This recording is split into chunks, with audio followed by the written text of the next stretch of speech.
eno conference egenda kuba ya sabbiiti emu yokka. But now I'm realizing naye kati nzuula it is not just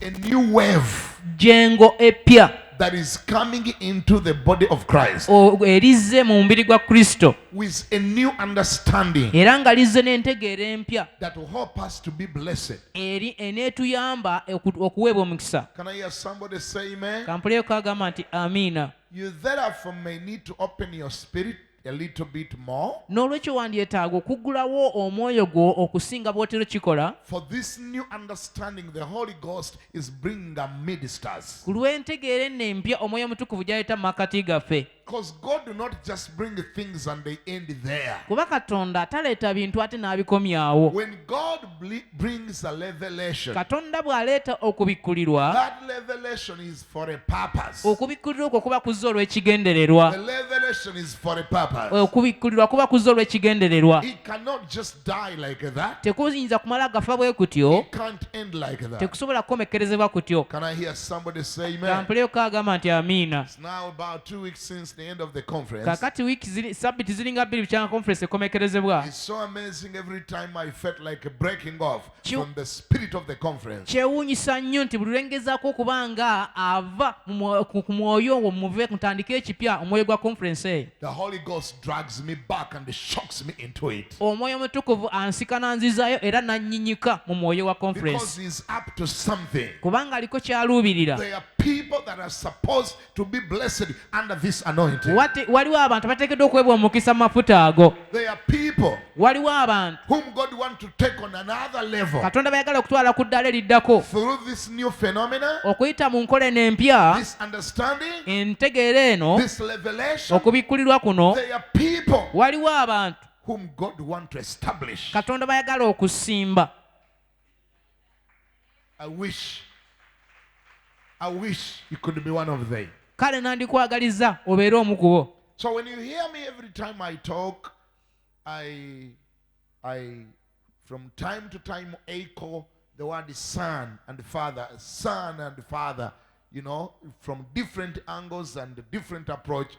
Don't be frustrated and don't be bored.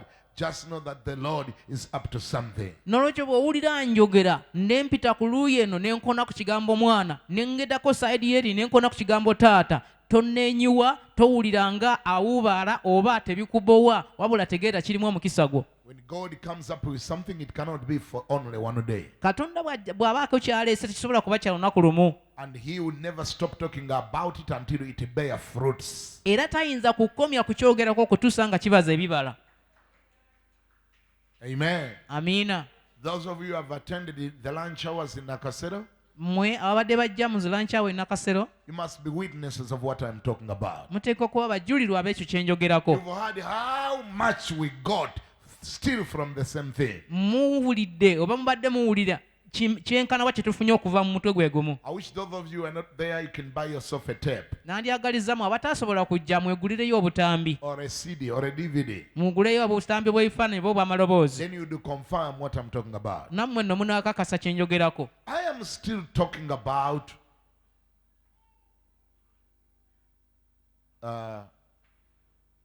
the attributes of a true son.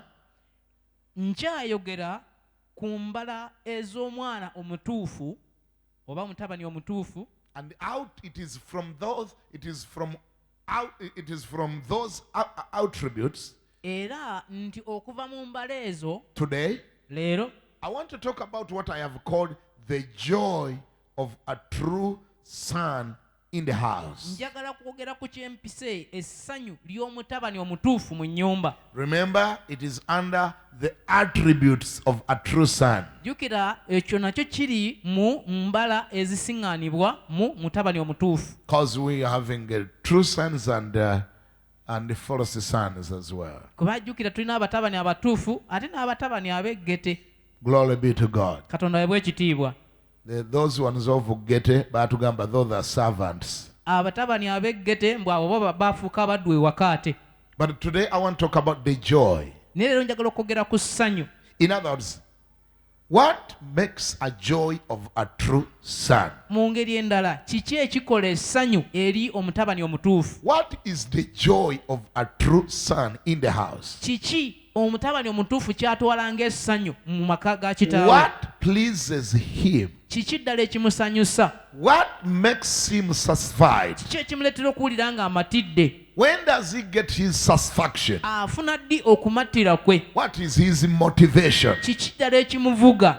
That's what I'm talking about. Ekyo kye njogerako. If you're going to go with me today, I'll ask you to go with me in the book of 2 Samuel chapter 23. Ojja genda nange mu Samwiri ekyokubiri 23. 2 Samuel chapter 23. Samwiri kyakubiri 23. Let me just show you a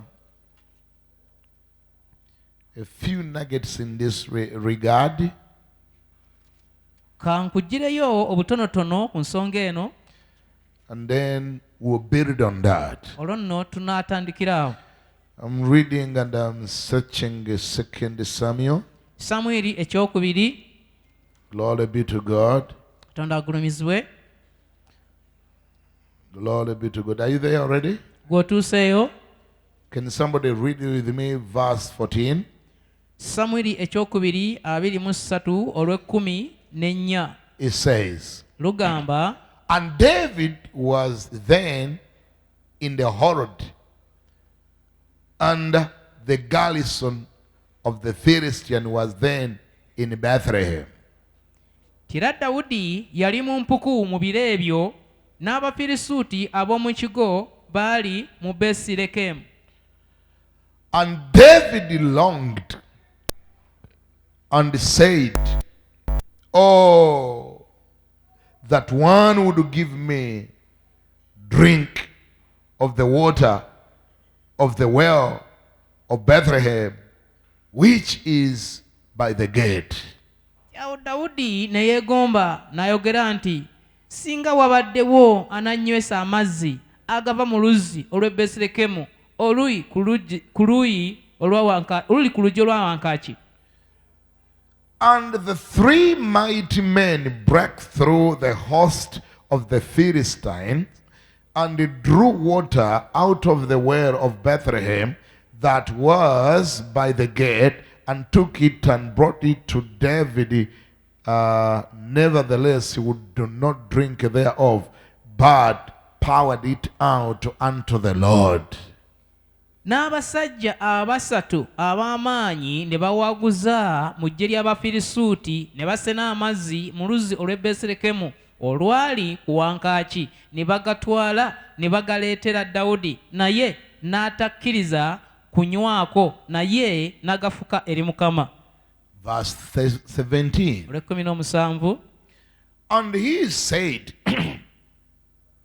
said, be it far from me, O Lord, that I should do this. Is not this the blood of the men that went in jeopardy of their lives? Therefore, he would not drink it. These things did the three mighty men. 17 n'ayogera nti, kiddire eri, ayi Mukama, nze okukola kino, nywe omusaayi gw'abasajja abagenze n'obulamu bwabwe. Kyeyava agaana okunywako ebyo abasajja abasatu ab'amaanyi bye baakola. Glory be to God. Katonda aweebwe ekitiibwa. I will start this story by laying a good foundation. Nja kutandika ebigambo bino nga nsimba omusingi omulungi. The Bible has said over and over again, Bayibuli eyogedde era ng'eddiŋŋana and has taught us era ng'etusomesa that in this life, nti mu bulamu buno what you sow is what you reap. buli ky'osiga era n'okukungula ky'okungula. I will repeat that until Jesus Christ comes back. Ekyo nja kukiddiŋŋananga okutuusa Yesu lw'alikomawo. What you sow, Ky'osiga, good or bad, kirungi oba kibi, is what you will reap. ne mu kungula ky'onaakungulanga. When I see this, Bwe ndaba kino, I don't get surprised seewuunya that David had people that who could even risk for him. nti Dawudi yatuuka n'okuba n'abantu abeesanga mu katyabaga ku lulwe. Because in his experience, he had done it before for another person. Kubanga mu bulamu bwe naye yali aliko gwe yali akikoledde mu bulamu bwe. One day, lunaku lumu he had his spiritual father, yalina kitaawe ow'omwoyo, whose name by that time was King Saul. mu biseera ebyo amannya ge yali ayitibwa kabaka Sawulo. His master. Mukama we He had him longing n'aba ng'ayaayaana oba ng'ayeegomba that he wish nti yandiyagaliza he can get someone okufunayo omuntu to smite the uncircumcised Philistine by the name Goliath. asobola okubakubira omufirisuutu yatalina mukomole eyalina erinnya liyitibwa Goliaasi. Because he had brought a big shame to the nation of Israel. Banga yali alese ekiswalo ekinene ku ggwanga lya Isirayiri. He had abused Israel, Yali avumye era ng'atyobodde Isirayiri, intimidated Israel, ng'abatiisizza, put them to shame, ng'abaleseko ekiswalo, embarrassed them on daily basis, abawemuukiriza buli lunaku olukya, insulted them like there is no tomorrow. n'abagugumbula nga gy'oli enkya terujje. And one day King Saul said, Olunaku lumu kabaka Sawulo n'agamba, I wish I can get a man kale senga nfunayo omusajja who can smite that Philistine. asobola okunkubira omufirisuuti oyo. If I get that man, Singa nfuna omusajja oyo, I can even give him my daughter. nsobola n'omuwa muwala wange, I can give him a lot of riches. nsobola omuwa obugagga bungi, He can get tax exemption forever. ekika kyewaba tekijja kuddayo kuwa musolo Forever. mirembe gyonna, Together with his entire family. ewamu n'abeewaabwe bonna.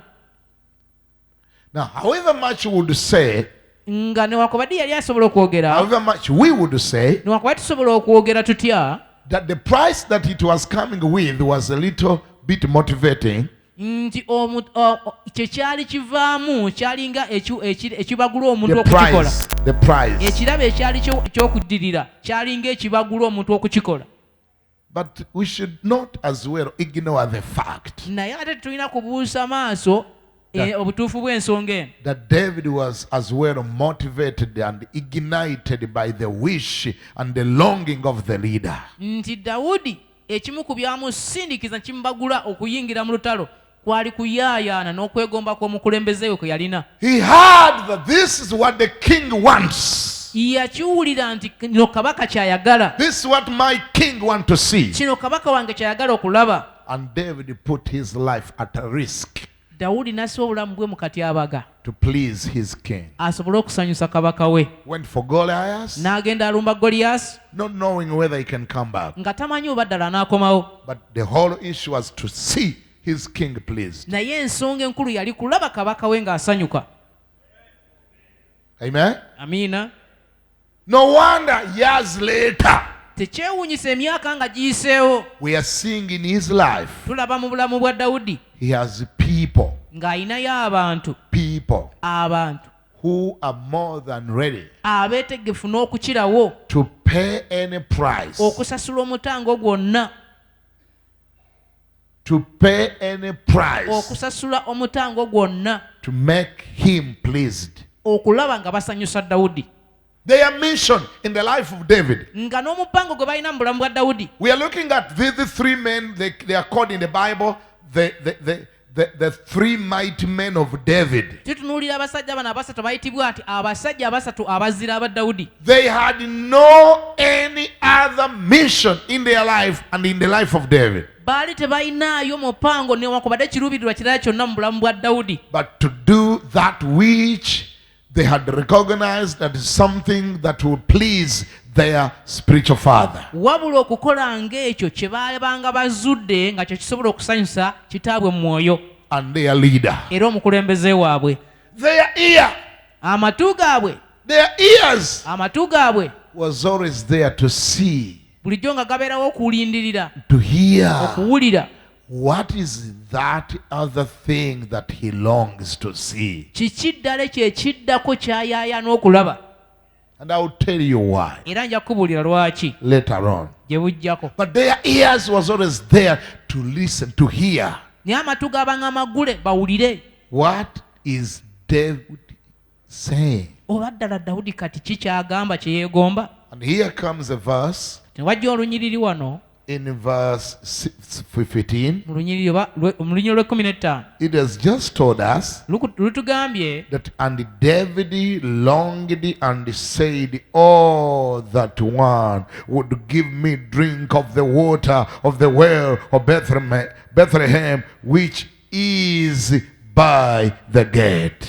nti awo Dawudi ne yeegomba n'ayogera nti singa wabaddewo anannywesa amazzi agava mu luzzi olw'e Besirekemu oluli ku wankaaki. Now you guys, you don't know what David was talking about. Mmwe bantu mwe temumanyi kiki Dawudi kye yali ayogerako. During that time, it was a war, and a great war. Mu kiseera kyayogereramu lwali lutalo ate nga lw'amaanyi. There were two great armies that had made front lines. Waliwo amagye ga mirundi ebiri agaali gataddewo olukoloboze we balwanira. David's army on this side, nga amagye ga Dawudi gali oluuyi luno, and the Philistines' army on the other side with their allies. n'amagye ag'Abafirisuuti ne banywanyi baabwe abaabeegasseeko nga bali ludda luli. Now this Philistine army Kati ejjini ly'Abafirisuuti had captured those areas where Bethlehem was found, lyali limaze okuwamba ekitundu ekyo Besirekemu mwasangibwa, and that's where they were dwelling. era nga n'okugumba we bagumbye. But remember, in Bethlehem, Nejjukira mu Besirekemu, that is where the well David is talking about was found. eyo oluzzi Dawudi lwayogerako omuli amazzi gayayanira nga gye lusiŋŋaanibwa. And those waters of Bethlehem N'amazzi ago g'e Besirekemu were waters from which David could drink and feel peace and feel good. ge gaali ng'amazzi Dawudi kwe yasobolanga okunywa n'awulira emirembe n'awummula mu bulamu. It was his favorite well Ge lwali ng'oluzzi lwe lwasinga okwagala, with the favorite waters. omwava ng'amazzi agasingira omuwoomera, agasinga omuwoomera. I know many of you, there are things that you want. There is a place where you eat your chicken. Manyi bantu mwe nammwe mulinayo ebifo gye muli ebintu ng'enkoko n'ekukka bulungi. I know there are so many places where pork is found, but it's a place for your pork. Waliwo ebifo gy'otera okulya kaamutambuza ddembe naye ate waliwo kali k'osobola n'okutumya.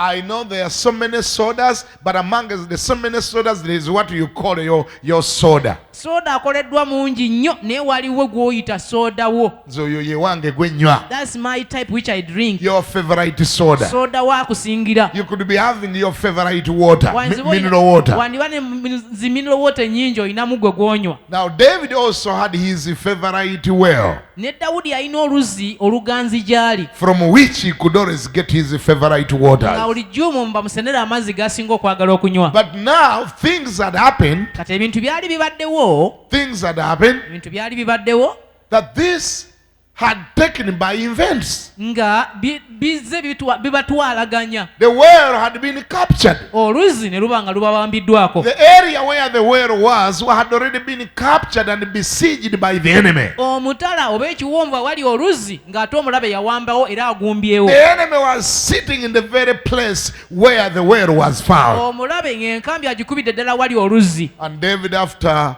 a long fight, after some day, Dawudi nga bamaze okulwana ennaku ziwerako ng'ennyonta emukutte, while in his camp, ng'ali mu nsiisira ye, he said, n'agamba, I miss that water of Bethlehem. naye bannaye amazzi g'e Besirekemu ngasaalirwa, I miss the waters. mpulira nga ngeegomba. I used to love that water. Nayagalanga amazzi ago, But there is no way I can get it now. naye kati sirina bwe nsobola gafuna. Because the enemy captured those areas. Omulabe awo yawatuwambako. I don't know when we will ever fight Oba tulirwana ddi and kick them out tusobola okubagumbululawo and recover that well, ne tweddiza oluzzi lwaffe so olwo, that I can continue drink from that well. nsobole okuddamu okunywa ku luzzi olwo. I miss that water. Amazzi ago ngasubwa. Now, while David was only conversing, Dawudi ng'anyumyamu bunyumya, it was just a conversation. yali mboozi bubozi ng'anyumya n'abantu be. And these three mighty men of David, Abasajja bano abasatu ab'amaanyi aba Dawudi,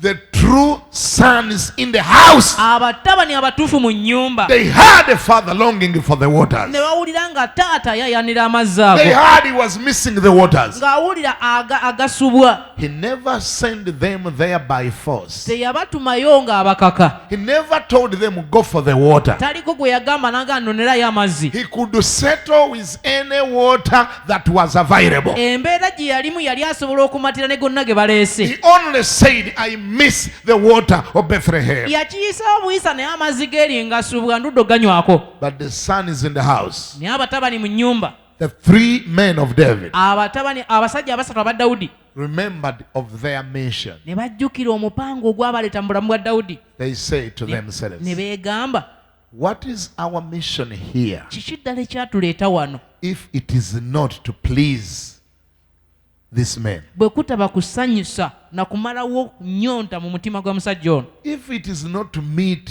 what he has longed for, bwe kitaba kuleeta ekyo ky'ayayaanira what is our use here? olwo omugaso gwaffe wano ki Why are we here?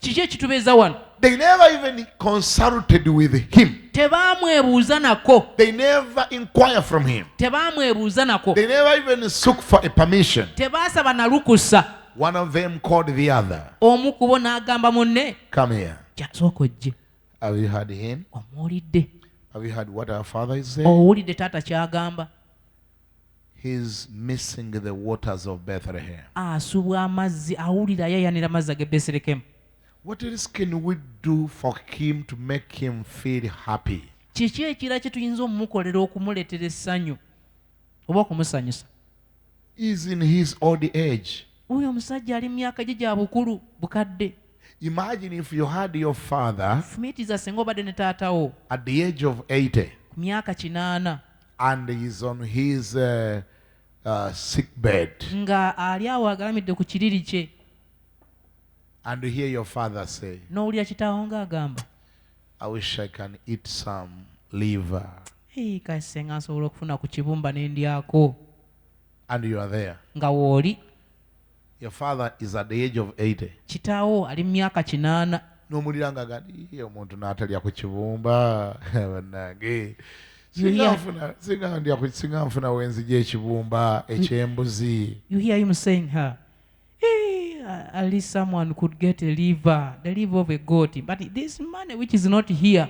Someone telling me, mbuulira muntu gwaliwo what would go through your mind? kiki ekyandikuyise mu birowoozo Tell your friend, don't tell me, tell your friend. tokigamba nze kigambo yakuliraanye. Kiki wandikoze? What could you do?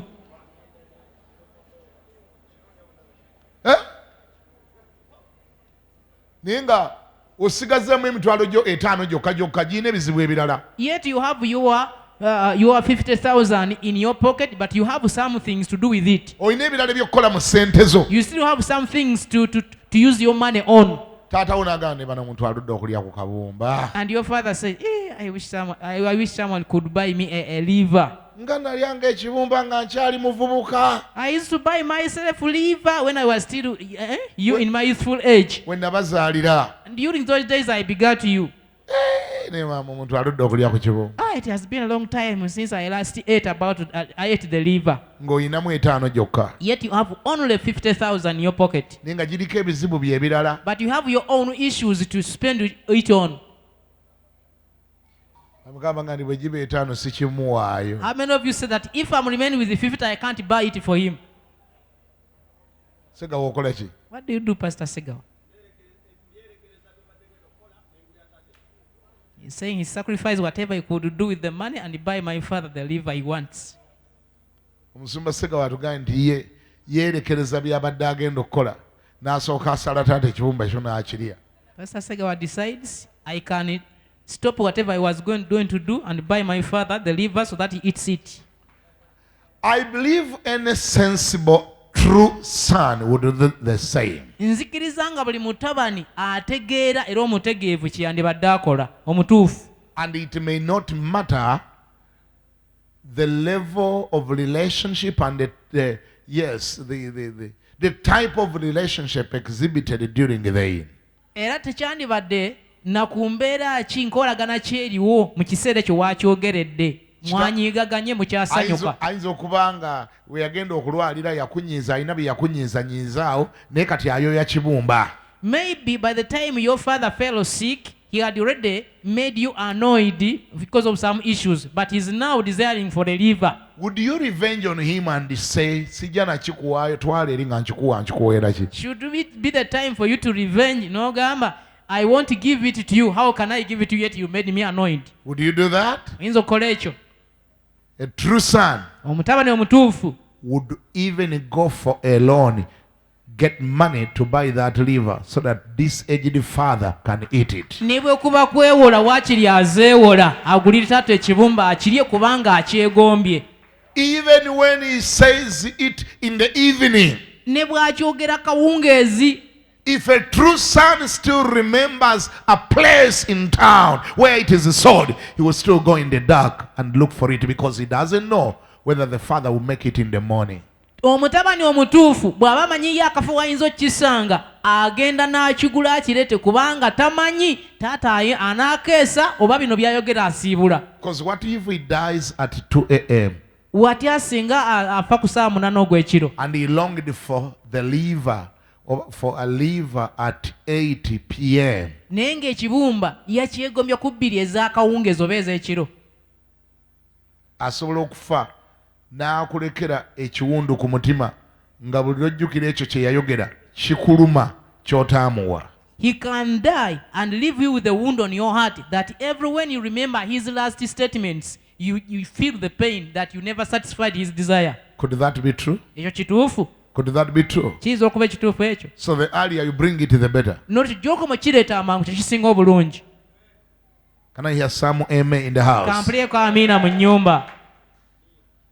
These three men of David had the same mindset. abasajja bano abasatu aba Dawudi balina endowooza y'emu bwetyo. They defined their mission beeraba ne bennyonnyola ekyabaleeta mu bulamu bwa Dawudi as a mission that is only there to please, to satisfy and to meet the needs of their leader. nga omupango oba ekigendererwa ekyabaleesa kutuukiriza kumatiza kuggyawo bwetaavu bwa mukulembeze waabwe. Can I hear somebody say amen? Kampuleeko agamba nti amiina.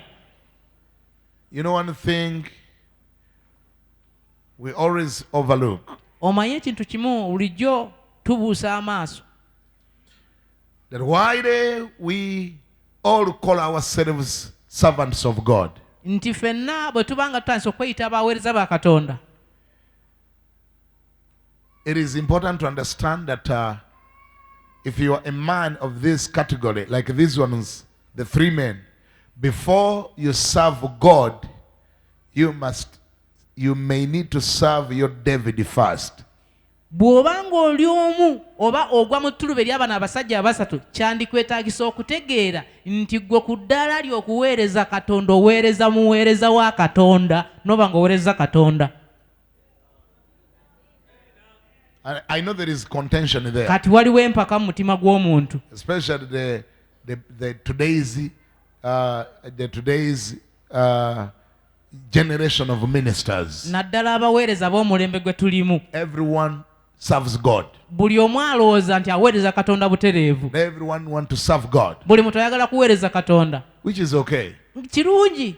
But allow me also to inform you naye nzikiriza nkumanyise that before you serve God, nti nga tonnaweereza Katonda you may need to serve your leader. wandyetaaga okusooka okuweereza omukulembezeewo.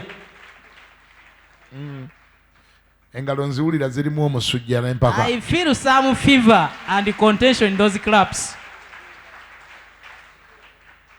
When you're under someone, let me just put it a little bit more straight. kangezeko kitereeza omu.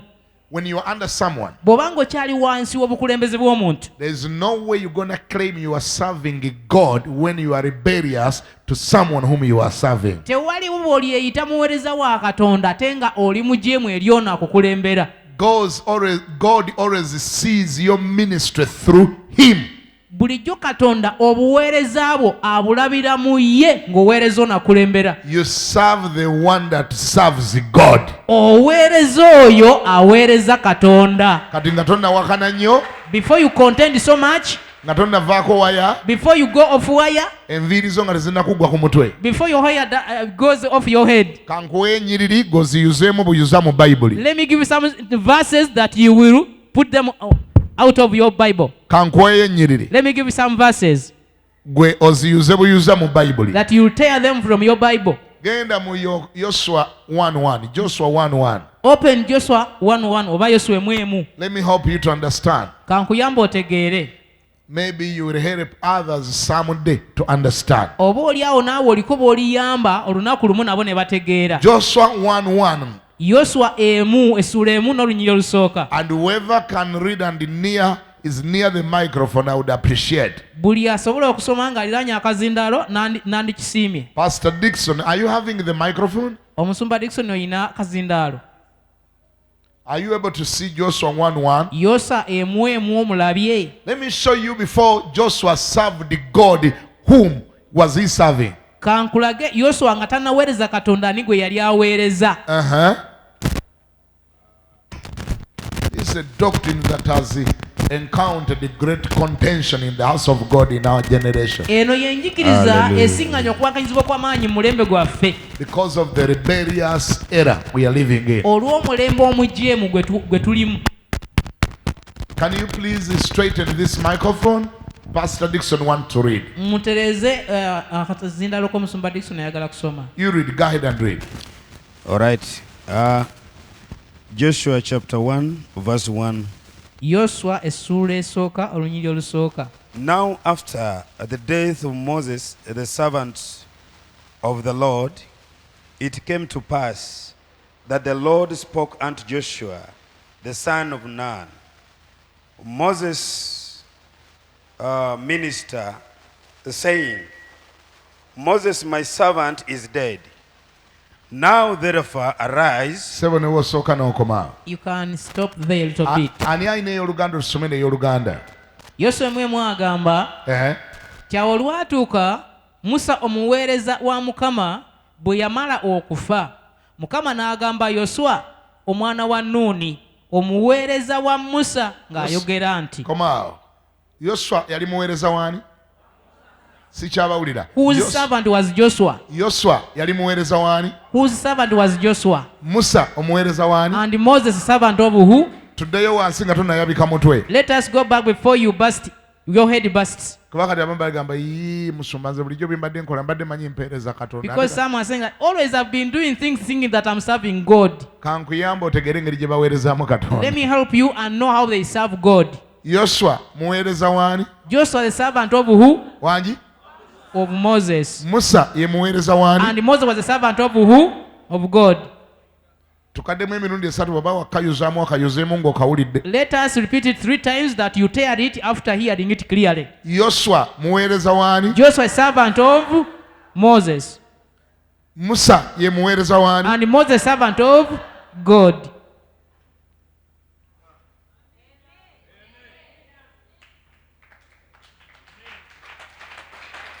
Now, Kakati, have you ever known wali otegedde that without this knowledge nti nga tolina kumanya kuno you can easily rebel against your Moses in the name of serving God?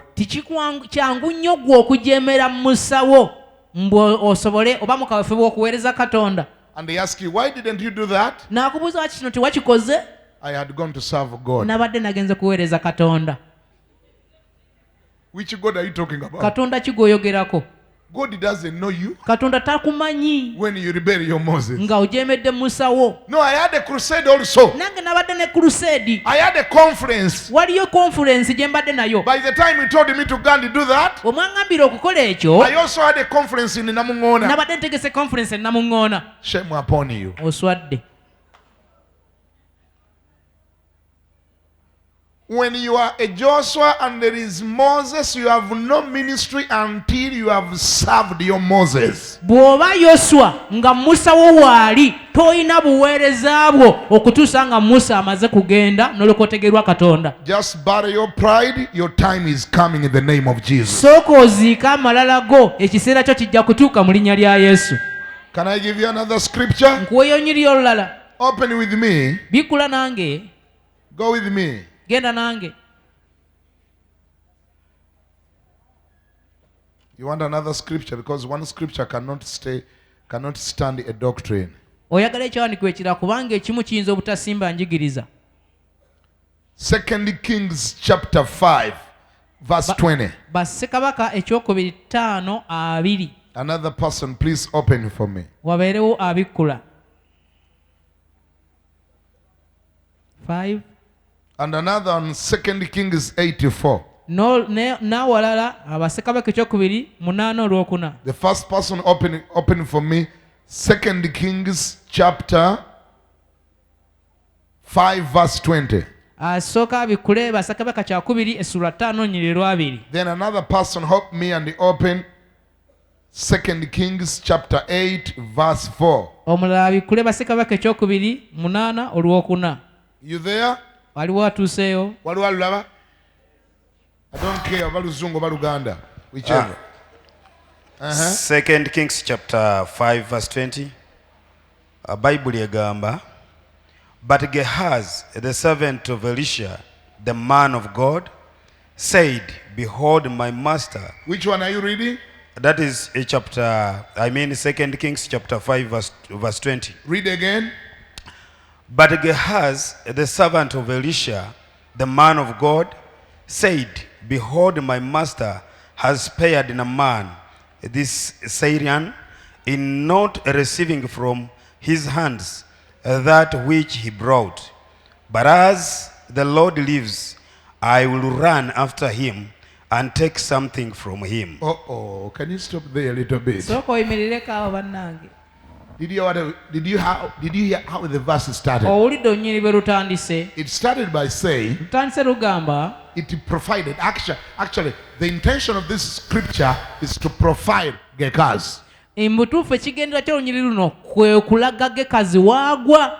Who Gehazi is. Okutulaga Gekazi yaani mu kifaananyi kino. The Gehazi who went after Naaman, pursued him and collected offering, illegal collection of offering from a church member who had come at church in counseling, being prayed for, but Gehazi realized that the master had not collected any offering, and he said, my boss is joking, let me run and catch this guy and get something. Ono ye Gekazi eyali mu kyaki ne wajja omukkiriza mukama we omusumba we n'amusabira n'atamuggyako kiweebwayo, ye n'agamba ono asaaga eno endiga engagga nze kanziruke ng'ennembeeko kye mmuggyayo ng'akijjayo mu bukyamu.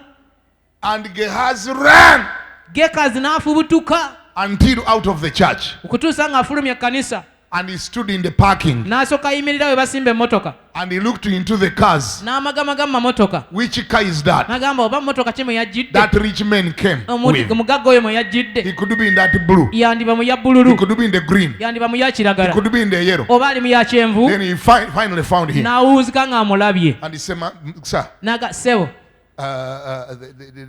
the pastor forgot to tell you about the financial challenges of the church. kabona abadde yeerabidde okubuulira ku buzibu bw'ebyenfuna mu kanisa. But we have a land that we are buying. Tubali tulina ettaka lye tugezaako okusasula. And pastors remembered after you have left. Obadde waakasimbula omusumba n'ajjukira And he says, give us some money. n'agamba otuweeyoko ku ssente. Which Gekas are we talking about? Gekazi ki gwe twogerako? Look at the beginning of the verse. Tunuulira olunyiriri bwe lutandika. Are you seeing the beginning of the verse? Olunyiriri olulabye essula But Gehazi. 5:2 Ssekabaka ekyokubiri. But Gehazi, Naye Gekazi the servant of Elisha, the man of God. naye Gekazi omuddu wa Erisa omusajja wa Katonda. Between these two, Ku babiri bano we have one who has been profiled as the servant of the man of God. tulabyeyo ali mu ttuluba ery'okubeera omuweereza w'omusajja wa Katonda. Can I get some little amen in the house? I know they can't Amina be many. entonotono ziyinza obutaba nnyingi. Gehazi is who? Gekazi ye muki? Deacon Gehazi is who? Omudyankoni Gekazi muki? The servant of Elisha. Muddu wa Erisa. Elisha, the man of God. Nga ne Erisa oyo ye musajja wa Katonda. Who is the man of God? ani musajja wa katonda? I don't hear you. Who is the man of God? Omusajja wa katonda y'ani? And who is Gekazi? Ne Gekazi ye muki? Kati waliwo anaatera okwabika omutwe. Someone whose head is about to burst. Because he had already created his own forum somewhere and they told them, I am also a man of God. Kuba aliko gye yali yamala edda naye okutimba ekkooti ye n'agamba nange ndi musajja wa katonda. A church in a church. Ng'asimbye ekkanisa naye kimererezi ku kkanisa. Obuliga bwe mu church. Kati alina obuliga bwe mu church ayagala kwabika mutwe essaawa eno. The one who has some sheep in the church, the head is about to burst. Agamba sebo wakati awo oba onjabya oba onkendeeza. Sir Bishop, you are diminishing. You are Ondafuya. belittling me. Onnafuya. You are weakening me. Nange nyina abantunuulidde. Some people are looking unto me. Let me put you where you belong. Kankuzze w'olina okuba. If you are Gekas, Bw'obanga okyali Gekazi, hear it from me. kiwulire okuva gye ndi. Unless you are obedient. Okuggyako ng'ogonze. Unless you are obedient. Okuggyako ng'ogonze. You cannot reach where you are going. Tosobola kutuuka gy'ogenda. And of course, it's so unfortunate that this Gekas lost it all. Era kya mukisa mubi ti Gekazi byamuyita mu ngalo bye yali agoba. We can see people who lived in the same position and eventually God sat them in their final destiny. Tulaba abantu abaliko mu kifo nga kye yalimu Katonda n'atuuka mu biseera bye n'abasimba mu magenda gaabwe. Actually, time may not allow me to show you the status of this Elisha before he attained his first status before he attained this one. Mu butuufu obudde buyinza obutanganya kulaga Erisa gye yatandikira nga tannaba kufuuka Erisa gwe tusomako wano. But he started also like this. Naye yatandika nga Gekazi ono. He was a servant of Elijah, the man of God. Yali muweereza oba muddu wa Eriya, omuweereza wa Katonda. Bible emwogerako nti yamufukiriranga amazzi okunaaba mu ngalo. The Bible talks about him as the one who is to pour water everywhere when Elijah was washing his hands. You know, pastors eat a lot. Omanyi abasumba balya nnyo. I'm kidding. Nsaaga. But whenever this Elisha went somewhere to eat, Buli Eriya le baamuyitanga ku kimere, on any dinner, ku kyeggulo kyonna, any function, ku mukolo gwonna, the man who would pour water in his hand for washing eyamufukiriranga amazzi okunaaba engalo. was who? Omudinkoni oyo I don't hear. Was who? eyali mudinkoni ani? Erisa.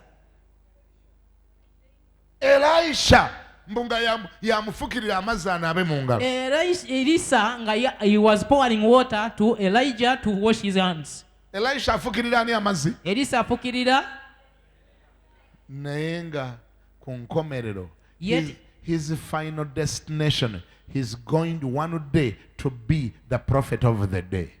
ku nkomerero nga yali wakubeera nnabbi w'eggwanga, nnabbi w'amawanga. But it doesn't start like that. Naye ebintu tebitandika bityo. It starts with serving others, Bitandikira mu kuweereza balala, obeying others, n'okubagondera, listening to others, n'okubawuliriza, taking orders, n'okutwala ebiragiro, pay attention to what they are saying, okussa ebirowoozo ku ebyo bye bagamba, get to know what they long for. n'omanya bye bayaayaanira. What does he long for? Oba ennaku zino kiki ekimuli omutima? What does he want? Kikyayagalira ddala. Oh, I heard him saying Namuwulidde agamba that that light which is not working properly, it needs to be replaced. nti ettaala ye takyayaka bulungi, yeetaaga okukyusibwa ateekebwewo endala. Why would that take another week? Lwaki ddala kyanditutte sabbiiti endala nnamba? If at all there are some 3 men around Bwe waba ddala nga waliwo abasajja abasatu ababeerawo, and the people with that spirit of the 3 men, era ddala abantu abalina omutima ogw'abasajja abasatu, why would that take another 3 weeks? lwaki kyanditutte sabbiiti endala 3? Why would your leader repeat what he said 3 weeks ago? lwaki omukulembeze wo yandiddinganye kye yasembayo okwogera ng'akiyaayaanira nga wayisa wiiki 3? If at all you have the spirit of the 3 men, ddala bw'oba ng'olimu omwoyo gwali mu basajja bali abasatu aba why, Dawudi, why does he need to repeat it 10 times? lwaki ekimuluma ekimuli omutima akiddingana emirundi 10? What he is saying is part of his vision, kyokka ate nga kyayogera kitundu ku kwolesebwa kwe okimanyi, is part of his passion. kitundu ku kuyaayana kw'omutima gwe, That is what he lives for. ekyo kyabeerera omulamu. There is a vision that is pushing to see it accomplished. waliwo okwolesebwa kwayagala kulubira kutuukiriza. Your job is to ensure that you help him to accomplish that vision. omulimu gwo kwe kumuyambako okulaba ng'atuukiriza okwolesebwa okwo. Your job is to help him accomplish his vision. omulimu gwo kwe kumuyamba okutuukiriza okwolesebwa kw'alina. Why are you having a vision in a vision? lwaki obeera n'okwolesebwa n'okulipa ku kwolesebwa? Because one of the reasons that would block you to replace this light, kubanga emu ku nsonga eyinza okuziyiza okuzzaawo ettaala eyo etayaka, after you have heard him talking about it, nga wali omuwulidde ng'agyogerako, it is because you are busy. lwakubanga ebyokukola olina bingi. You're so busy. Ebyokola bingi, But busy doing what? naye nga okola ki? The leader has pointed, that is where his desire is. omukulembeze asonze awali okuyaayana kwe, And to him, era gy'ali that light means a lot. ettaala eyo etegeeza kinene nnyo. It's part of the vision accomplishment. ekitundu ku kutuukirizibwa kw'okwolesebwa. There is what he wants to see. waliwo kyayagala okulaba, He has longed. akiyaayaanidde. And you say, I'm also busy. nange ebyokola nina bingi, You know we are busy. omanye ennaku eno emirimu mingi. I think you should get other people to do that. Singa afunayo abalala babikola. We are also busy. We have other things to ffe do. tulina ebyokukola. And you think one day you'll be blessed. naye nolowooza nti olunaku lumu oliweebwa omukisa. Forget about a blessing. omukisa gwerabire. Blessings omukisa comes to obedient people. omukisa gulondoola bawulize. Blessing comes to obedient people. omukisa gugenda eri bagomvu era bawulize. But can I tell you one of the reasons why you may not have time to fix that light? nkubuuliremu ku nsonga lwaki oyinza obutaba na budde buzzaawo ttaala eyo eyake, Even when you are able to do it, ne bw'oba ddala ng'osobola okikola, even when you are the one supposed to do it, ne bw'oba nga gw'oteekeddwa okikola, even after hearing the leader mentioning it. n'oluvannyuma okuwulira omukulembeze ng'akyogerako. Can I tell you the reason? nkubuulira y'ensonga, Busy. byokola bingi. Busy doing what? ng'okola ki? Doing a vision in a vision. okola kwolesebwa kw'osimbye mu kwolesebwa. Allow me to tell you, nzikiriza nkugambe, where there is more than one vision, awabeera okwolesebwa okusukka mu kumu, they will be division. wabeerawo okwawukana. 2 visions brings division. okwolesebwa kw'emirundi ebiri kuleeta okwawukana kw'abantu. The 3 men abasajja abasatu and the people with the 3 men spirit, era n'abantu abalina omwoyo gw'abasajja bali abasatu, they don't have an agenda in an agenda. tebabeera na kigendererwa ne bakiripa mu kigendererwa. They don't bring any agenda in an agenda. tebaleeta kigendererwa ne bakiteeka ku kigendererwa They don't kyewaabwe. bring a vision in a vision. tebaleeta kwolesebwa ne bakusimba mu kwolesebwa kw'ewaka. Their desire okuyaayana kwabwe is to hear. kwe kuwulira What next is he saying? kiki kyaddako okwogera, What next is he saying? kiki kyazzeeko okwogera. He has said agambye he wish andyagadde he can drink of the waters that is found in Bethlehem. nti kale singa asobola okunywa ku mazzi agasinganibwa mu luzzi olw'e Besirekemu. And they get each other. ne bakwatagana, They say, come here. aga jangu, Have you heard what he said? owulidde kyagambye, He's longing for the waters. ayayanira mazzi. How are we going to call ourselves ministers? tuneeyita tutya abaweereza? How are we going to call ourselves the 3 men of David tuneeyita tutya abasajja abasatu aba Dawudi if we cannot provide that water? bwe tuba nga tusobola mutuusaako mazzi ago? What is the purpose of our living? olwo kiki ekitubeeza wano? How can we continue to say we are here to serve him tuyinza tutya okusigala nga tugamba tuli wano muweereza if we cannot provide that bwe water? tuba tusobola muwa mazzi ago? And you know what they did? omanyi kye baakola?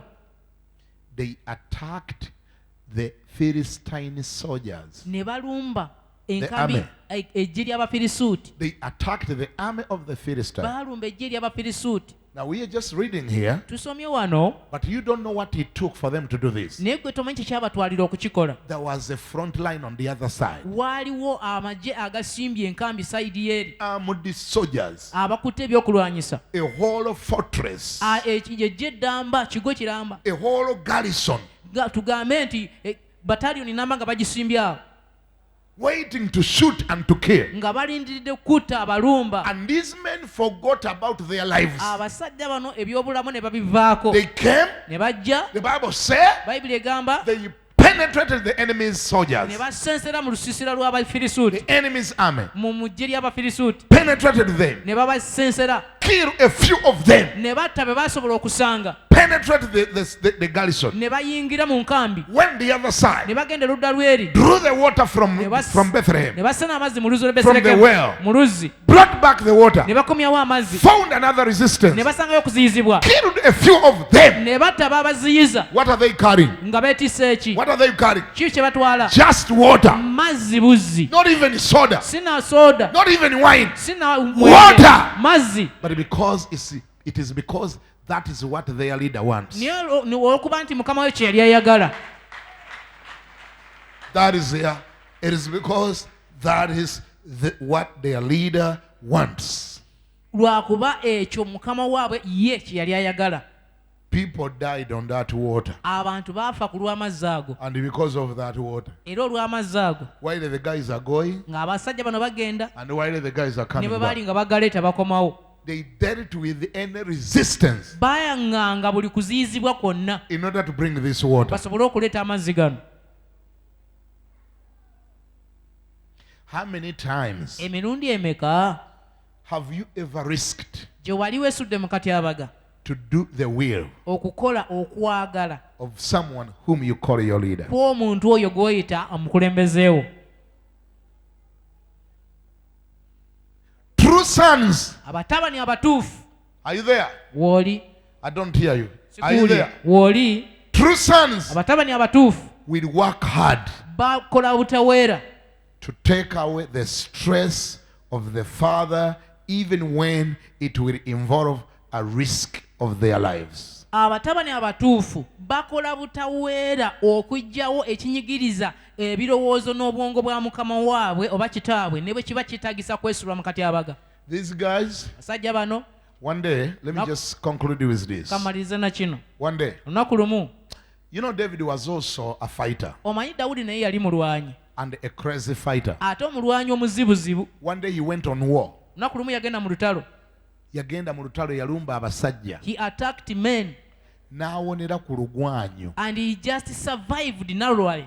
Narrowly survived. He was almost killed. Yayita ku lugwanyo, he was about to be killed. Adui abalabe baali bamutayiza nga bamulina The enemies had surrounded him. nga bamutadde mu kabadi. He was already in the middle, Omusajja n'awuba ejjambiya. and the man swinged a panga, Dawudi n'akka mu sibwati. and David just went down. Ejjambiya n'eyitawo. The panga went. Ono omu ku bano abasajja abasatu One of the three men, n'abuuka n'akuba omusajja. he jumped and smote the other man, Ne bataasa Dawudi. and David was rescued. Dawudi n'awonera ku lugwanyo. David narrowly survived that death. They took him home. Ne bamutwala eka. They took him home. Ne bamutwala eka. Do you know what they said when they reached Omanyi kye back to the base? Bwe baddayo ku nkambi, omanyi kye baagamba? They told David, Baagamba Dawudi, excuse me, king, "Ssebo kabaka, tusonyiwaamu. obadde otusse, You had killed us. obadde otumaze. You had finished us. Ettaala ya Isirayiri ebadde ezikidde. You had quenched the light of Israel. Tubadde tuwedde. We were finished. Katukusaba, Now we request you, todda ku lutalo. don't go back to war and again. Tulindire nga wano, Always wait for us from here. ffe tugende. For us, we will go. Tulindire nga wano. Only wait for us from here. Kuba kati gwe oba kufa. Because what if you died? Vision ebadde efudde. The whole vision was dead. Tubadde tuwedde. We were finished. Ekigendwa kibadde kiwedde. All the mission was frustrated. Olutalo lubadde luwedde. All the battle would have ended. Omulabe abadde atumaze. The enemy would have finished us. I hope. Bamugamba ettaala ya Isirayiri ebadde ezikidde. They told him the light of Israel was to be quenched if he had died. Do we still have those people today? Tukyalinayo abantu bwe batyo olwaleero. Those type of people Abantu ekikanga ekyo who value their leaders to that extent, nga balaba omuwendo mu mukama waabwe okutuuka ku sseeryo. who feels he should not die because if he dies today would be finished. Abawulira oba abawulira nti teyandifudde kuba singa yali wakufa kwolwo baali bawedde. Do we have people who feels like that? tukyalinayo abantu abawulira bwe batyo. The people we have today are saying, Abantu be tulina leero bagamba, oba afa n'afa. if he dies, let him die. Aliwo omu. Is he only one? Aliwo yekka. Is he only one? Ate bw'afa nange kiba kinyambya awo mba nnyingirawo. You know, when he dies, I show up. Lwakubanga olwaliro abo tebaasabye. Only that they didn't come here today, those of that type. Abalowooza be abo tebaasabye. Such people never came today. But that's the majority of people we are having in this generation. Naye be bantu abasinga obungi be tulina mulembe guno. Abambaga naye Mukama. Some will say, oh Lord, Omusajja oyo alifa ddi nange ne ntulako mu entebe empanvu. when will that old man die that I sit in that soft chair? Ne bitula mu ntebe empanvu ne mukazi waayo. He sits in that soft chair with the wife. Mugamba oba ggwe oligituulamu ddi? And you ask yourself, oh, when will I ever sit on it? Naye Mukama tosobola mutwala n'omutuwonya. But Lord, can't you take him and give us some space? Gamba yakunenterwa kuba abo tebazze. Tell your neighbor, it's only that such people never came today.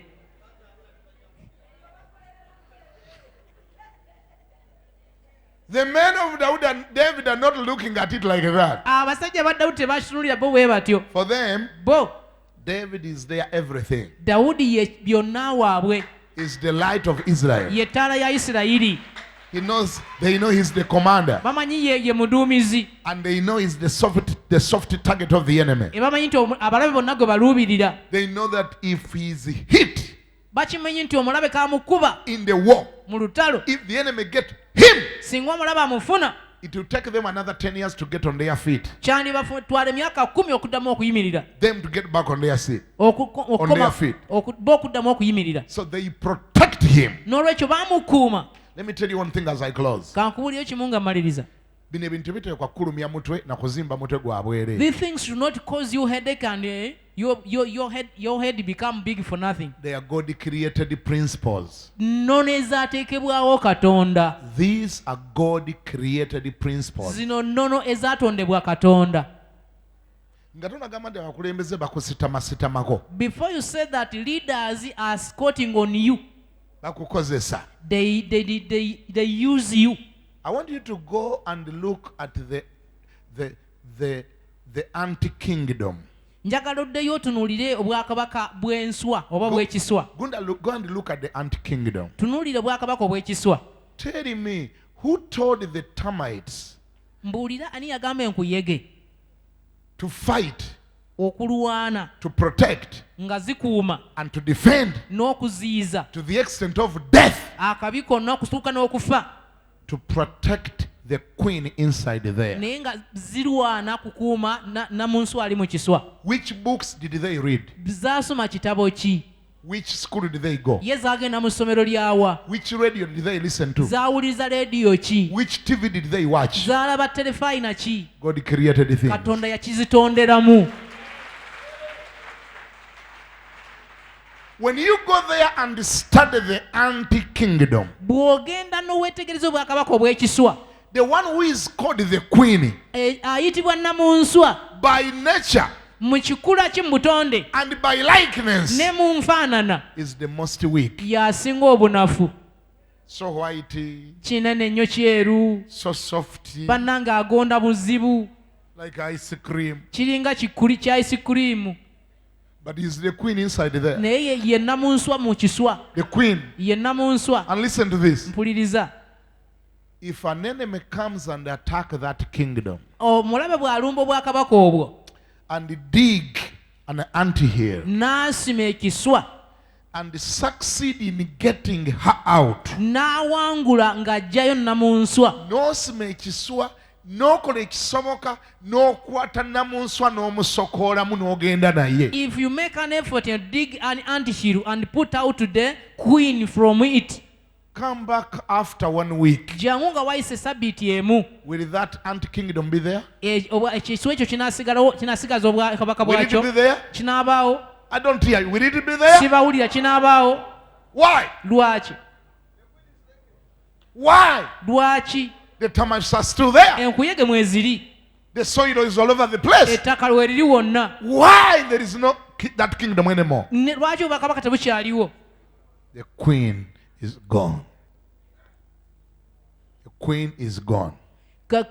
Namunsu ono ye Katonda mu kyo. The queen is gone. Namunsu yagenze. Bamutute. He was taken. Yawambidwa. He was sieged.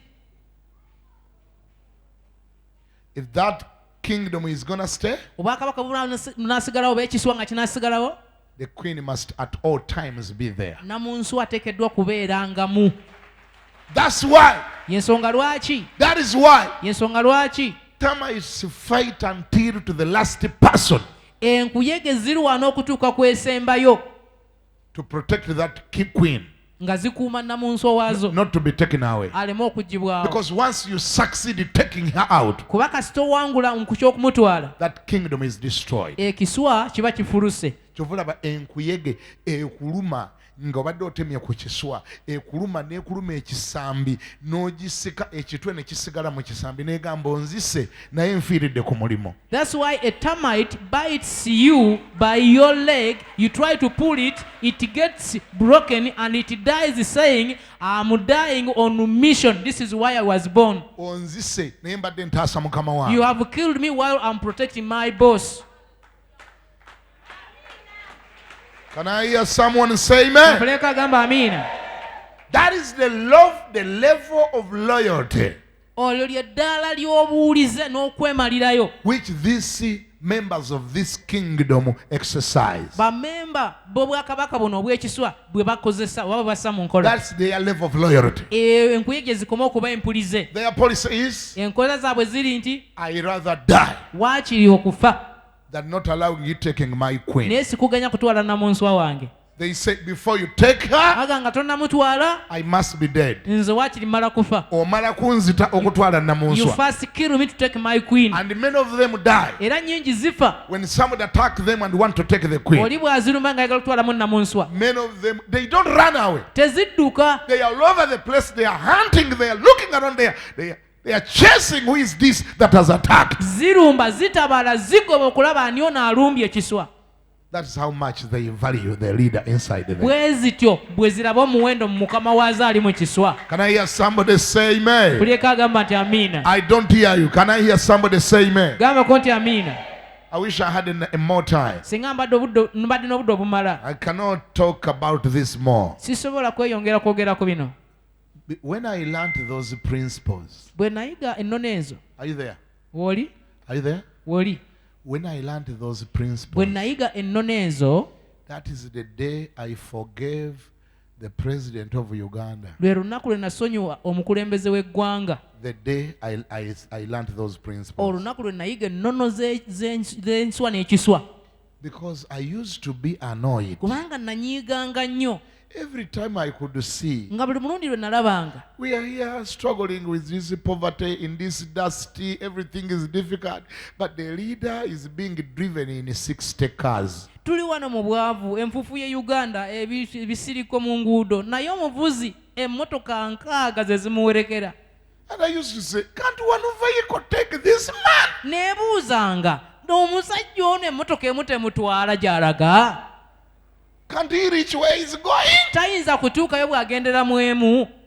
Mama, for you are walking on a border, you see a leader, 5 cars pass before he passes. Then another 10 cars pass after he has gone. Then another big car for toilet, another big car for a clinic, another big car for a kitchen. No gamba imukama katonda fetwa abachi omusajja emoroka nkaga zitwala muntu omu. You are there walking by foot or on border. 5 cars go before him. Then after him, 10 cars come. After that, a big one for a toilet, the other one for a clinic, the dog which is sniff around. Then you say, what did we eat? Fetwa tutyo kubeera nga fete tutalina ye alina byonna. How many of you have ever been annoyed because of the Bamekanga wali onyizeeko. Bamekanga naye wali onyizeeko okudiibuuda okwo. ng'olaba emmotoka nkaaga zitwala omuntu. You see 60 people accompanying one person. Now I used to be like you Kanange nalinga munyivu nga ggwe. until I learned these principles. Otuusa lwe nasoma ennono z'obwakabaka bw'enkuyege n'ekiswa.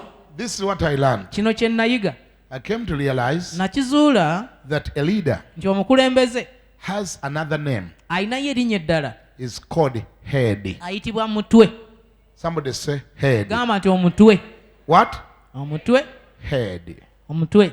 That's why you hear people call him head of state. yensonga bamuyita omutwe gw'eggwanga. Now, on any body, ku mubiri gwonna ogw'omuntu yenna there is a part waliwo ekitundu which always require and need maximum protection. ekyetaaga obukuumi obusukkirivu. That part is called the head. ekitundu ekyo kiyitibwa nti omutwe. That's why yensonga lwaki when you're on a border, bw'oba oli ku pikipiki police will not arrest you for not putting an element on the bums. poliisi teyinza kukukwata nga totadde elementi kabina. The police will not arrest you for not putting element on the breasts. teyinza nakukukwata nga elementi ogitadde ku bbeere. They always arrest you for not having an element on the head. ekikukwatisa poliisi nga totadde ekikuuma omutwe ku mutwe. Because the head is the center of life. kubanga omutwe y'enkulungo y'obulamu oba y'entabiro y'obulamu. I believe nzikiriza police is aware poliisi emanyi and has made some research era ekoze okunoonyereza that it found the people who got accidents and their legs were cut off and somebody continued to live for another 30 years. nti yasangayo omuntu yafuna akabenje okugulu ne bakutemako omuntu oyo n'asigala nga mulamu emyaka emirala 3. There are even people whose hands has ever been cut off and an individual continued to live for another 20 years. ne wabawo n'omulala yafuna akabenje omukono ne bagutemako n'abeera mulamu emyaka emirala 20. There is only one person I haven't found yet. omu yekka gwe sinnaba kuzuula. I haven't landed on someone sinnaba kugwa ku muntu yenna who got an accident eyafuna akabenje and his head cut off omutwe ne guvaako and he continued to live for 50 years. n'abeerayo emyaka emirala 5. Have you seen one? gwe wali omulabye? I don't hear you. Have you seen one? wali omulabye gwe? That means the head determines the life. kitegeeza omutwe gwe gusalawo okuba omulamu. You can't even continue to live for 1 hour. tosobola kuba mulamu wadde essaawa endala emu. You can't say gundi bamutemyeko omutwe bambi yafunye ekizibu twamusanze wali takyalina mutwe gwe bamugyeko omutwe. He cannot be. Tasobola kubaayo. You cannot say that so and so was cut off his head but we found him there. Please is there. He can't be exist. Banange, let us talk the truth. katwogere ku mazima. If a madman stands there now omulalu bw'ayimirira wali or in this entrance oba here mu mulyango guno n'akwata he amayinja gets some stones. n'atandika okugazuumya muno mu He kizimbe begins throwing at this congregation. n'agawumya. He throws it too. Tell me, mbuulira amongst the parts of your body, ku bitundu eby'omubiri gwo byonna which one will you protect the most? kiki ky'osooka okukuuma oba ky'osinga okukuuma? Oddusa kabina, Do you take away your bums? oddusa lubuto, Do you hide your stomach? osinga kweka ki nga mayinja gajja? What do you hide most when Wangi? stones come? Bwe kiba kyetagisa kuyingira mu kameeza kano oyingira noga nti akabina oba mukuba akabina mukube. If it means entering this podium, you can say, if bums, you can stone. Because with the bums you can continue to live. Kubanga akabina bakakuba n'obesigala ng'oli mulamu. Now listen, Now wuliriza. a nation Eggwanga has someone called the head. liinayo omuntu ng'ayitibwa omutwe oba omukulembeze w'eggwanga. Head of state. Omukulembeze ow'eggwanga. Such a person happens to be the soft target of the enemy of the country. Omuntu bw'atyo y'abeera ekirubira kya buli mulabe w'eggwanga eryo. And remember, as he was growing up, he never had those enemies. Jjukira ye bwe yali akulaba balabe teyabalina. When he was doing his primary school and secondary, he never needed any protection. Yali asoma mu primary ne mu secondary yali teyeetaaga bukuumi. He only wanted those protection when he became a what? Okutandika okwetaaga obukuumi obwo ng'amaze kufuuka ki? Head of the state. Omukulembeze wa ggwanga. Which head of the state is the nation? Ng'ate eggwanga era kitegeeza Which state is the nation? nga n'eggwanga era lye eggwanga And lyaffe. which nation is you? Ng'ate eggwanga ye So ggwe. it is you who caused him the trouble. Kati ggwe omuleetera n'obuzibu obwo. Gw'omuleetera okuba nti kone bw'aba anoonya oyo gw'anoonya. It is you who brings Connie to seek for him. Era kone n'akwata pulezidenti wa Uganda olutalo oluwangadde emyaka 3 luba luwedde. If Connie manages to arrest or capture the president of Uganda, the war which has lasted for 30 years will have come to an end. Kati abamu mugamba Some of you say, kale musumbi betubuulidde abeere n'emmotoka hey, z'enkaaga. Pastor, we have them, let him go with the 60 cars. Naye kati ate ye mukazi we ekimuvugisa emmotoka ana kiki? Why should the wife also go with the 40 cars? Kone bw'aba alemeddwa president, when the enemy Okoni fails on capturing the president, Katonda n'amuyamba n'akwata mukazi wa president, and the any forces, any powers help him to grab the wife of the president, era olutalo luba luweddeko ekitundu. at least the battle will have gone halfway gone. Kati ate oyinza okumbuuza, You can ask me. kale eby'omukyala tubiwulidde. We have heard about the wife. Kakati ate olwo abaana be kibabeza n'abapoliisi kiki? Why do the children also go with the policemen to guard them? Kono ali aweya. This enemy knows. Taata bw'annema. Connie knows if I fail on the father Ne nnema omukyala. and I fail to capture the wife, Ne mmala nkwata ku mwana we. if at all I capture one of the children, Nsobola mujjamu ezziga mu maaso. I can cause the money to tears to drop some tears. Kati waliwo agamba abaana abange nga tebalina bapoliisi. Then someone is saying, why is it that my children are not guarded by police? Ababoko ne tabanoonya. Yours are not sought by the enemy. Kubanga si gwe pulezidenti wa Uganda. Because you are not the president of Uganda. Abooliko nabo abanoonya. But the sons of the president are sought by the enemy.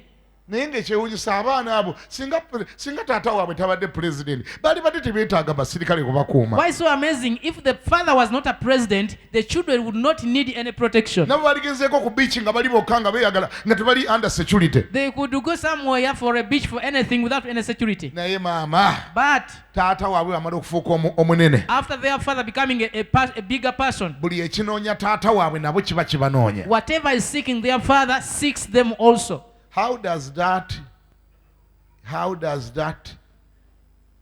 How can that be translated in our life here, Ekyo kisobola kitya okuwaanyisibwa ne kizzibwa mu bulamu bwaffe wano in our setting? oba mu nkola gye tulimu eyaffe? Do you know anyone called ahead of anything you subscribe to? Omanyiyo omuntu yenna ayitibwa omutwe oba omukulembeze w'ekintu kyonna ky'oli wansi waakyo? That person, Omuntu oyo whatever is looking for you, buli ekikunoonya, it is looking for him.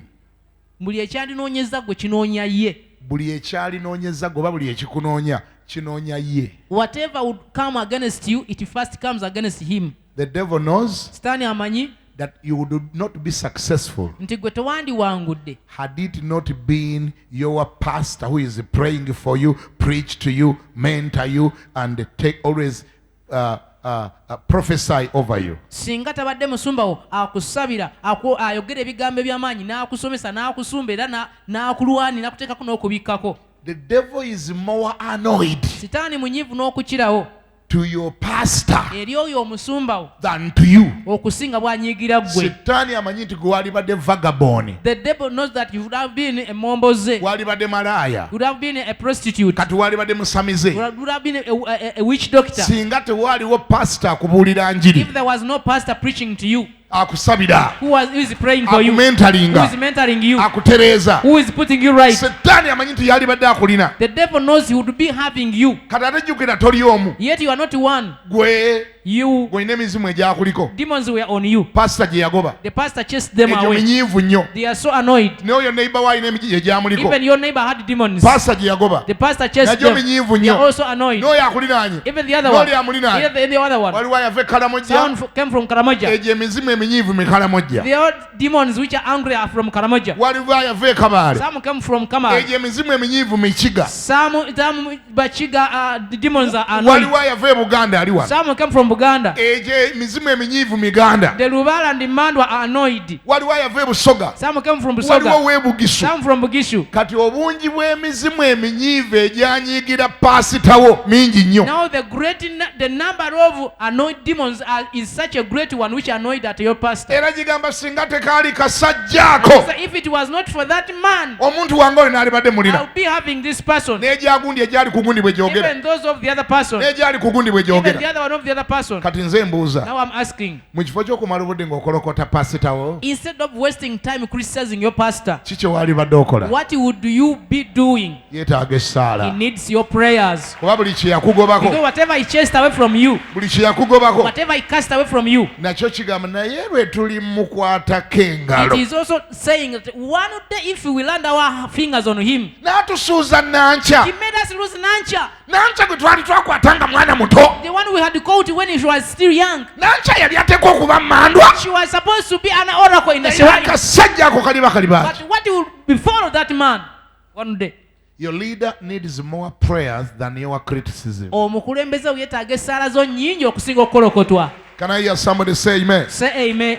That's why the three men told David, Ensonga ki abasajja basatu bagamba Dawudi, gwe tukulabye nga amulabe gwe gwasinga okunoonya. we have noticed that the devil or the enemy is seeking you most. Katuyambe ffe tuba tulumba. Help us that we go and attack. Gwe sigala wa. You remain here. Obadde ozikiziza ettawaza ya You Isirayiri. had quenched the light of Israel. Ladies and gentlemen, Basebo ne bannyabo, those are things where our blessings are hiding. ebyo by'ebintu omukisa gwaffe mwe gwekwese. When you get your ample time, you read with at your home, read Hebrews 13:17. Bw'ofuna obudde ng'otuuse eka ojja kusoma Bebulaniya 13:17. Bebulaniya 13:17 omusomanga. You read Hebrews 13:17. I can't read there because time is not on my side anymore. Sisobola kusomayo kuba obudde tebuli ku luuyi lwange nate. But there is a verse there that will help you to understand better Naye waliwo olunyiriro ly'okuyamba okutegeera obulungi who your leader is in your life. omukulembeze wo y'ani mu bulamu bwo. Naye Bayibuli egamba, But the Bible says muwulirenga abo ababafuga, that hearken to them who lead you, mubagonderenga, obey them, kubanga abo because for them batunula olw'obulamu bwammwe, they watch over your lives, nga baliwoza bwe mwakola. that they will testify for what you did, Baliwoza bwe mwakola. they will answer for what you did, Balyoke bakolenga bwe batyo n'essanyu. that they will do it joyfully, So sina kusinda, not by groaning, kubanga ekyo tekyandibagasiza mmwe. for it would not have benefited you. So sina kusinda. Not by groaning. Owulidde bagambye? Have you heard it? Muwulirenga abo ababafuga, Obey your rulers, mubagonderenga. or hearken to them. Lwaki tubawulira, lwaki tubagondera? Why should we hearken to them and obey them? Kubanga abo batunula olw'obulamu bwammwe. For they watch for your life's sake. Make inquiry if you are here and you have a pastor. Bw'obanga oli wano olina omusumba, If you are here and you have a pastor, bw'oba oli wano ng'olina omusumba wo, it doesn't matter where you came from. si nsonga wavuddewa, Go and make some investigation. genda okole okunoonyereza. What time does your pastor go to his bed? Omusumba wo yeebaka ssaawa mmeka? Then this scripture will become relevant to you. Ekyawandiikibwa kino kijja kutufuuka ekiramu oba ekitegeeza by'otegeera. The sleepless hours Beebaka essaawa ntono for the vision, ku lw'okwolesebwa, for the mission, ku lw'ekyo kyabayitibwa, for the task. ku lw'omulimu, And that task is you. ng'ate omulimu ogwo ye ggwe, To ensure that you have a better future. okukakasa ng'ebiseera bye eby'omu maaso biba To birungi, ensure that you enjoy life. okukakasa ng'onyumirwa obulamu. Help them to do it with no stress. Bayambe baleme kikolerwa mu kunyolwa na kusinda. Where you can help. W'osobola okuyambayamba, Let them do it without any stress. leka bakikole watali bweraliikirivu. Let them not regret why they were called to do it. Leka baleme kikola nga beejusa lwaki baayitibwa okikola. Help, if possible, take away their stress so that they can enjoy what they are doing. Bayambeko bwe kiba kisoboka okuggyawo okweraliikira kwabwe basobole okunyumirwa kye bakola. Let's pray. Katusabe. Father, we give you the name of the glory. Taata tuwa erinnya ly'ekitiibwa kyonna. We know this is not an easy teaching, Tumanyi kuno si kusomesa okwangu, because every time it finds resistance, kubanga buli mulundi kusisinkana okuziyizibwa. every time it is taught, Era buli kuba kusomeseddwa. because it is within our nature to resist, Kubanga okuziyiza kuli mu butonde bwaffe, especially resisting the truth. naddala nga tuziyiza amazima. Because that's what we are since from the time of Garden of Eden. Kubanga ekyo kye tubadde okuva mu lusuku lwa Edeni. We became rebellious Twafuuka abajeemu through our forefathers Adam. okuyita mu jjajjaffe Adamu. But help us to deal with our pride, Naye tuyamba okuwaŋŋanga with amalala our gaffe rebellion, n'obujeemu bwaffe to tubukoleko. do the things the right way Tukyuse ebintu tubikole mu ngeri so entuufu that we can be blessed. tusobole okuweebwa omukisa. Father, bless your people that have heard this word Taata w'omukisa abantu bawulidde ekigambo and kino that have heard this truth, era bawulidde amazima gano. so that tomorrow Enkya they will be the one to teach others basobole okusomesa abalala these very principles. ennono zino zennyini, Because this is the way to go. kubanga bwe tulina okukola bino And this is where our blessing is hiding. era we weekwesa omukisa In gwaffe Jesus' mighty mu linnya name. ery'eso ery'amaanyi. Every man and woman Yomu say, n'agamba nti Amen. amiina. Hallelujah. Hallelujah. I don't hear you. Hallelujah. Hallelujah. I'm going to invite Mommy Cindy to come and lead us into the giving of today. ngenda kuyita mami Cindy atukulembere mu kuwaayo kw'olwaleero. She's